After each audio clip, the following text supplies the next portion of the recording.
अब 18वें दोहे में हम प्रवेश करते हैं। 18वें दोहे की चौपाई है, कपिपत रीछ निशाचर राजा। अब यहाँ वंदना कर रहे हैं गोसाई जी। कपिपत कौन है? कप यानी बंदर, कप का मायना है बंदर, बंदर को कप कहते हैं। जहाँ कप शब्द आवे वहाँ बंदर, और रीछ तो रीछ है ही, और जहाँ भालू, भालू भी रीछ का ही पर्यायवाची है, और रीछ तो रीछ है ही। भालू जो भालू हैं उनको भी रीछ कहते हैं, रीछ को ही भालू कहते हैं। तो कपी यानी बंदर। कपियों के जो राजा हैं कौन है? सुग्रीव। हाँ, सुग्रीव थे कपिपत। और रीछों के जामवंत। जामवंत जितने रीछ थे उनके सबके मालिक जामवंत। और ये दोनों ही, और तीसरे विभीषण, राक्षसों के राजा। राक्षसों के राजा कौन थे? विभीषण। तो ये तीनों राजाओं को मैं वंदना करता हूँ। गोसाई कहते हैं कि सुग्रीव को भी, क्योंकि सुग्रीव राम के मित्र थे, जामवंत को भी क्योंकि जामवंत सुग्रीव के मित्र थे, और विभीषण को, विभीषण क्योंकि विभीषण राम जी के मित्र थे। तो राम जी के दो सखा वन में मिले, एक सुग्रीव एक विभीषण। बाकी और जो थे वो तो अयोध्या के थे। वन में ये दो ही सखा मित्र बने हैं, मित्र दो ही बने हैं, एक सुग्रीव और एक विभीषण। तो इन दोनों को भी मैं वंदना करता हूँ क्योंकि ये भगवान राम के मित्र थे। कपिपत रीछ, कपिपत सुग्रीव, रीछ जामवंत, निशाचर राजा विभीषण, इन सब की मैं वंदना करता हूँ। और अंगद आदि, अंगद बाली के पुत्र थे।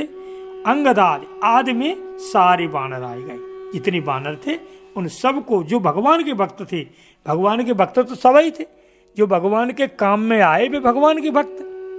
बानर और सेना भगवान के काम में आए ना, तो जो भगवान के काम में आए वे भगवान के भक्त। हाँ, तो ये सब भगवान के काम में आए, इसलिए गोसाई जी इनकी भी वंदना करते हैं। और कीस भी एक बंदर का है, एक मायना कीस भी बंदर का मायना है। कीस माने बंदर, कप माने भी बंदर है?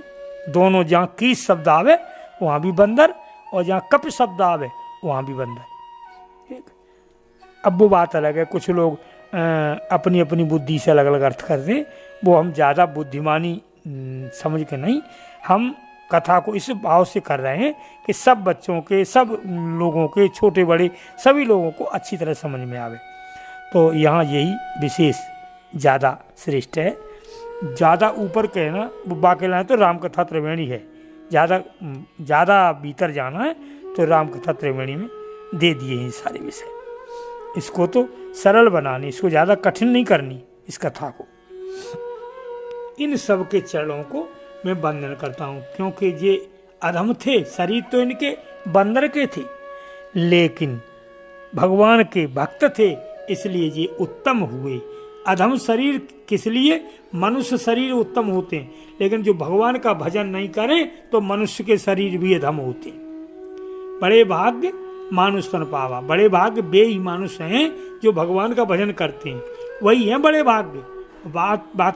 बाकी तो पंच रचित आते अधम शरीरा। अगर जो भजन नहीं कर रहे तो शरीर तो अधम है। शरीर उत्तम तब है जब भजन करते हैं, उत्तम है मनुष्य को शरीर, ये तो बात अलग ही है भैया। इनकी तो ज़्यादा व्याख्या नहीं हम करते, क्योंकि मनुष्य वैसे सबसे अच्छे हैं, लेकिन सबसे अच्छे मनुष्य तब हैं जो भक्ति करें, भजन करें। तो वो भजन ना करें तो उनते पशु अच्छे हैं, कि पशु जिंदा काम में आए और मरे काम में आए, और मनुष्य न जिंदा काम में आए काऊ के और न मरे आए। जिंदा में बुराई करें और मरे में तो फिर करेंगे का। तो यानी कहने का मतलब ये है कि भगवान के उत्तम भक्त वे ही हैं जो भगवान की भक्ति कर रहे हैं, भगवान के काम में आए हैं। तो ये जो अधम हैं, जिनको बंदर रीछ कहते हैं, ये मनुष्य के शरीर से नीचे हैं, लेकिन ये उत्तम इसलिए हैं कि ये भगवान में जुड़े गए हैं, भगवान को मानते हैं, भगवान के भक्त बन गए, इसलिए ये अधम होते हुए उत्तम हैं। और उत्तम होते हुए अधम भी हैं, जैसे जो भगवान का भजन नहीं करते भी, चाहे भले ही मनुष्य हैं लेकिन वे भगवान का भजन नहीं करते तो वे अधम हैं। अब यहाँ कह रहे हैं गोसाई जी कि राम के भक्त, कृष्ण के भक्त जो भी हैं, जितने उपासक, उपासक कहते हैं उपासना करने वाले, साधना भगवान की भक्ति करने वाले, जो राम उपासक, उपासक यानी भगवान की साधना उपासना करने वाले, भक्ति करने वाले, तो जो राम उपासक हैं वे राम के भक्त, कृष्ण उपासक हैं वे कृष्ण के भक्त।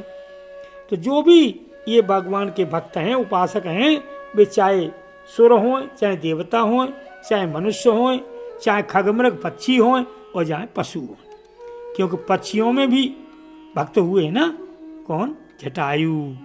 और पशुओं में कौन हुए हैं?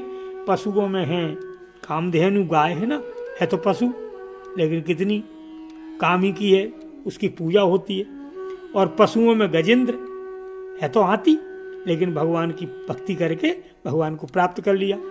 तो यानी वे, चाहे वे पशु हों, चाहे पक्षी हों, और चाहे मनुष्य हों, चाहे देवता हों, चाहे कोई भी हों, उत्तम वे हैं, वे ही उत्तम हैं जो भगवान के भक्त हैं। योनि से इसमें कोई संबंध नहीं है, वे किसी योनि में हों, ये उत्तम वे ही हैं जो भगवान के भक्त हैं, वे ही उत्तम हैं। और भगवान के भक्त नहीं है तो चाहे कोई हो वे उत्तम नहीं माने जाते। हाँ, ब्राह्मण वे उत्तम हैं जो भगवान की भक्ति कर रहे हैं, और ब्राह्मण तो रावण भी था, फिर रावण की वंदना क्यों नहीं करते भाई? वो था तो ब्राह्मण, पर उसके कर्म उत्तम नहीं थे। इसी तरह से उत्तम वे हैं जिनके कर्म उत्तम हैं, योनि कोई भी हो। अब यहाँ शब्द कोई ऐसा मायना नहीं आया नया, एक मायना आया चेरे। चेरे मानी चेला, सेवक। हाँ, चेरे का मतलब चेला, सेवक। तो यानी गोसाई जी कह रहे हैं कि जितने भगवान के भक्त हैं, चाहे किसी योनि में हैं, उन सबको मैं वंदना करता हूँ, जो भगवान के उपासक हैं, ये सेवक हैं। सुक यानी सुखदेव जी, सनकाद यानी सनकाद जो ब्रह्मा जी के पुत्र हैं, सनक, सनंदन, सनातन, संत कुमार। इनकी कथा ये है कि जब सृष्टि ब्रह्मा जी ने बनाई थी, सबसे पहले इन्होंने मानसिक सृष्टि बनाई थी ब्रह्मा जी। तो ये मानस जब सृष्टि बनाई थी तो 4 पुत्र पहले बनाए, सबसे पहले सनक, सनंदन, सनातन और संत कुमार। इन सबसे कहा कि तुम जो है सृष्टि बढ़ाओ, सृष्टि रचना करो सृष्टि की। तो इन्होंने मना कर दिया कि प्रभु मैं सृष्टि की रचना नहीं करूँगा, क्योंकि मुझे ये अच्छा नहीं लगता, मुझे विकार अच्छा नहीं लगता। और ये और बता दो कि विकार कितने वर्ष से शुरू होते हैं? बोले विकार तो 5 वर्ष के बच्चे में कोई विकार नहीं रहता। तो बस महाराज मैं 5 से आगे ही नहीं जाऊँगा। तो 5 वर्ष के ये रहते हैं हमेशा। सनकादि के जो बालक हैं, ये है तो बहुत, शरीर तो इनके बहुत पुराने हो गए, हजारों करोड़ों जन्म के हो गए, करोड़ों वर्षों के हो गए जी, लेकिन केवल रहते 5 ही साल के हैं। ये इन्हें वरदान मिला है, 5 साल से बड़े नहीं होते ये। सुखदेव जी अभी भी हैं, लेकिन सुखदेव जी 16 साल से बड़े नहीं होते। सुखदेव जी को जो नियम है, वरदान है, उनको 16 साल का, 16 साल से बड़े नहीं होते, क्योंकि 16 साल के बाद मनुष्य बालक नहीं रहता, फिर उसमें विकार आ जाते हैं। इसलिए जो सुखदेव जी 16 साल से ऊपर नहीं होते, सनकादिक 5 साल से ऊपर नहीं होते। ऐसे भगवान के भक्त हैं सुख, सनकाद, भगत और नारद। और नारद जी तो नारद जी हैं। तो ये सब जो है भगवान के भक्त हैं, इन सबको मैं वंदना करता हूँ। सुख, सनकाद, भगत, मुनि, नारद, जे मुनि वर विज्ञान विशाल। और भी जितने मुनि हैं जो विज्ञान में प्रवीण हैं, यानी जो विज्ञान पढ़े हुए हैं। विज्ञान कौन सा? ये तुम्हारा साइंस वाला विज्ञान नहीं, विज्ञान वो विज्ञान भगवान वाला विज्ञान, जो भगवान को जिन्होंने प्रसन्न कर लिया है, जिन्होंने भगवान को सिद्ध कर दिया है। आजकल कहते हैं भगवान कहाँ है, किसने देखा है? भगवान कहाँ है, किसने देखा? लेकिन जो विज्ञानी हैं वे दिखा देते हैं, ऐसे देखो भगवान। जैसे रामकृष्ण परमहंस ने विवेकानंद को दिखा दिया है, कबीर ने धर्मदास को दिखा दिया। तो जो बड़े अच्छे जो विज्ञानी संत हैं, वो भगवान को दिखा देते हैं। भगवान कहाँ दिखते हैं? कहीं दिखते हैं, लेकिन भगवान जो संत हैं विज्ञानी, वो दिखा देते हैं अपने विज्ञान से सिद्ध करके। तो ऐसे जो विज्ञानी हैं, जिन्होंने भगवान को सिद्ध कर लिया है, वे हैं विज्ञानी। और जो उन्होंने संसार को सिद्ध करके दिखाया वे हैं साइंस वाले। तो जो संसार को जो सिद्ध कर रहे हैं, संसार की चीजों को जो सिद्ध कर करके दिखा रहे हैं, वे साइंस टेस्ट हैं, साइंस वाले हैं, वैज्ञानिक नहीं है। वैज्ञानिक भी हैं जिन्होंने भगवान को सिद्ध कर दिया, वे हैं वैज्ञानिक। और वैसे देखा जाए तो विज्ञान 3 प्रकार का होता है, मंत्र का, यंत्र का और तंत्र का। तांत्रिक विद्या होती, यांत्रिक विद्या और मंत्र विद्या। तो सतयुग त्रेता में द्वापुर तक यंत्र, तंत्र और मंत्र तीनों चलते थे, तीनों तरीका का विज्ञान था। लेकिन कलयुग में केवल एक ही विज्ञान रह गया है, यंत्र वाला। अब मंत्र तंत्र गए, कलयुग में मंत्र तंत्र नहीं रहे। जिन्होंने एक आध ने सिद्ध कर लिया वो अलग बात है, ज्यादातर कलयुग में रह गए यंत्र। जितना ये विज्ञान चल रहा है ये यंत्र हैं, मंत्र तंत्र नहीं है। जैसे गाड़ी चल रही हैं, टेलीफोन चल रहे हैं, जितने ये हैं ये सब यंत्र हैं, मंत्र नहीं। न इनमें तंत्र है न मंत्र है, यंत्र है ये। तो कलयुग में जितना जो विज्ञान है वो केवल एक हिस्सा का रह गया है, केवल यंत्र रह गए हैं, तंत्र चले गए और मंत्र चले गए। पहले ये तीनों होती थी, तब फुल विज्ञान था। अब केवल एक हिस्से का विज्ञान रह गया, तब कहते हैं अरे बड़ा विज्ञान बढ़ गया। अरे भैया इससे 3 गुना विज्ञान था पहले, अब 1 गुना रह गया है। हाँ, तो ये वे ही मुनियों को मैं प्रणाम करता हूँ जो वैज्ञानिक हैं, यानी जिन्होंने भगवान को सिद्ध कर लिया है। अब शुक सनकाद भगत मुनि नारद जे मुनिवर विज्ञान विशारद।